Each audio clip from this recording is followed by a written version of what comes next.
तेलंगाना के वजीर civil supplies गंगूला Kamlakar ने मुलाजिमीन और असातिज़ा के तबादलों के लिए जारी करदा जियो 317 को मनसूख करने का मुतालबा करते हुए बीजेपी तेलंगाना यूनिट के सरबराह बंडी संजय के रात भर जागने के प्रोग्राम जागरण दीक्षा पर बंडी संजय पर शदीद बरहमी का इजहार किया। उन्होंने मीडिया से बात करते हुए इसे ड्रामा करार दिया और कहा कि किसी भी एहतजाजी प्रोग्राम मुनक्कद करने के लिए इजाजत लेना जरूरी है। उन्होंने कहा कि एक तरफ मरकज कोविड कवायद पर अमल करने के लिए दबाव डाल रहा है तो दूसरी तरफ बीजेपी के रियासती सदर ने कवायद पर अमल किए बगैर एहतजाज किया। उन्होंने बंडी संजय पर जोर दिया कि वह इस तरह का एहतजाजी प्रोग्राम वजीर आजम मोदी के क़यामगाह के सामने करें, जिन्होंने करोड़ों मुलाजिमतों की फराहमी का वादा किया था। उन्होंने कहा कि तमाम पहलुओं पर गौर करने के बाद 317 जियो जारी किया गया। उन्होंने इस प्रोग्राम के दौरान बंडी संजय को करीमनगर पुलिस की जानिब से गिरफ्तार किए जाने को मुनासिब करार देते हुए कहा कि इस मामले में कानून अपना काम करेगा और कोई भी कानून से बालातर नहीं है। उन्होंने निशानदेही करते हुए कहा कि मरकज के वाज़े करदा कवायद की खिलाफ वर्जी करना दुरुस्त नहीं है, अवामी सेहत अहम है। उन्होंने कहा कि अगर करीमनगर में कोरोना मामलात बढ़ते हैं तो बंडी संजय को जिम्मेदार ठहराया जाना चाहिए। रियासती वजीर ने पूछा कि बंडी संजय जियो नंबर 317 के बारे में क्या जानते हैं।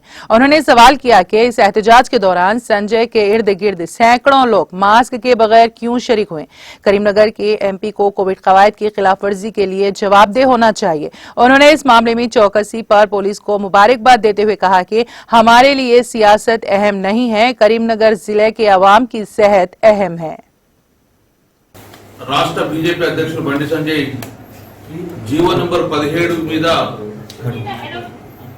వీళ్ళు జాగరణ దీక్ష అని పెట్టాడు.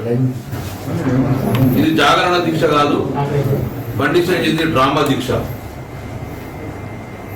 నేను నిజంగానే ఆ జీవో మీద ఏమైనా ఇబ్బంది ఉంటే లిఖితపూర్వకంగా పర్మిషన్ తీసుకొని ప్రభుత్వానికి విన్నవించుకోండి.